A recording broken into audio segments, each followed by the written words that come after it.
video, I decided to show you a step-by-step process of extracting DNA.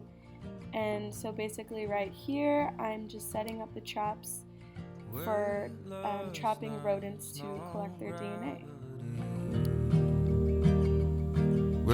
Hi, my name is Emma Spence, and I'm the field and lab manager on this Corridors project.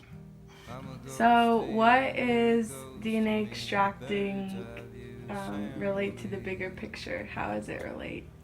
So by having a mobile genetics laboratory, we're able to not only collect samples in the field, but also come back to the field house and extract them right away, which is an aspect of this project that a lot of projects don't have. You usually have to wait months to be able to do that. So the fact that we're being able to do it real time is really, really unique and cool aspect to this project.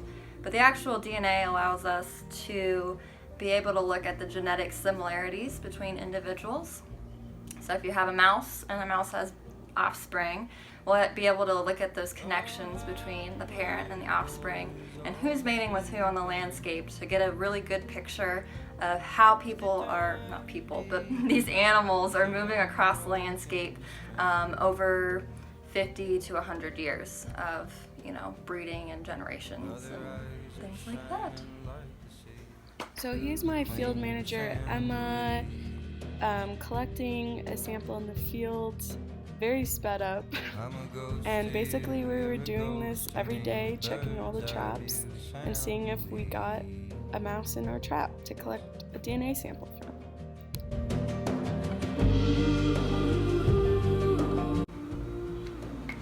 Can you explain what you're doing? So we're taking the tissue samples from the vials that we used to collect the sample in the field, and now we're putting it in another vial for extraction.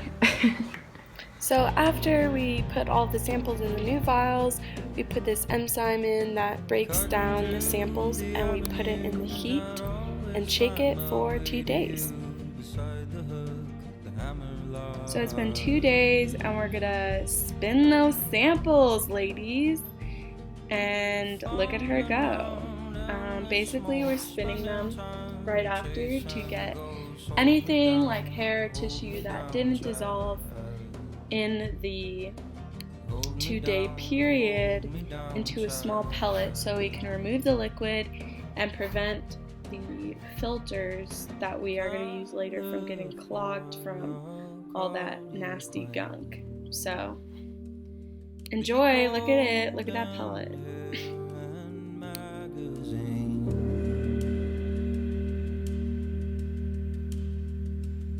Well, you're somewhere in between, fast asleep, fly and dream.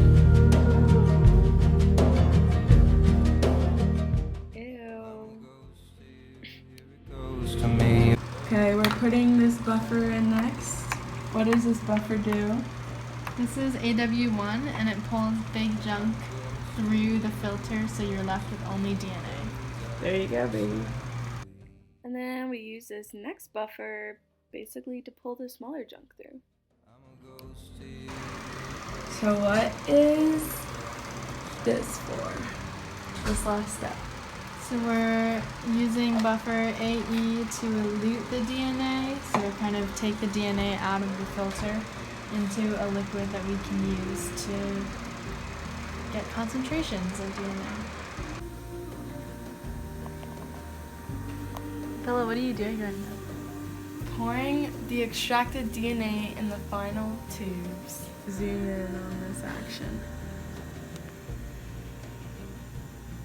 Ooh! So this is the final step. We made it, y'all. So basically I'm taking a small sample, 2 microliters, putting it on this bad boy machine, and basically testing how well I did with purifying and isolating the DNA sample. Hey guys, thanks for watching. I hope you guys found it a little bit interesting.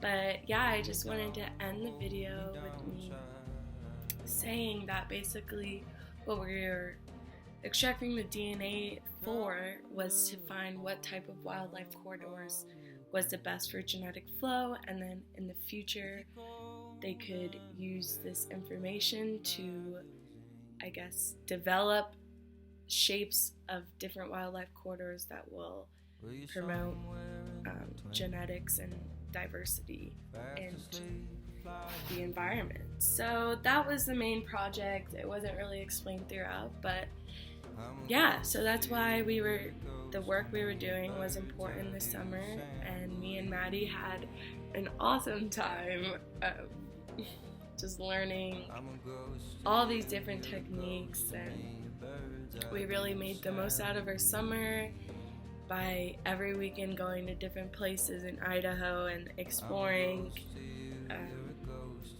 So yeah, it was a really awesome experience, and I hope to keep in contact with everyone on the project and see how it's developing. So bye guys, thanks for watching again.